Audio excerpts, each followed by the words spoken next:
Today we are going to be making honey mustard sauce. This is the honey mustard that you all love to dip chicken tenders in.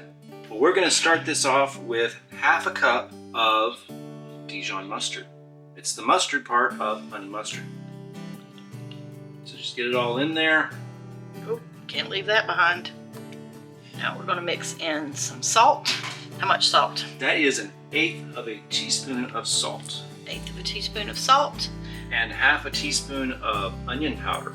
Some onion powder.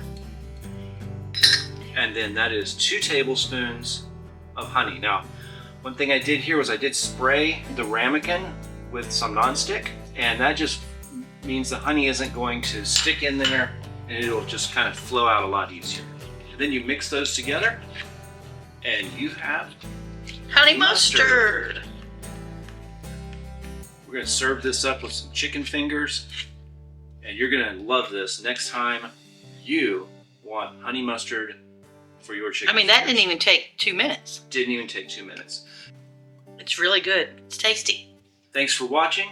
Watch this next recipe and get another great meal from Ghost Host Kitchen. Bye.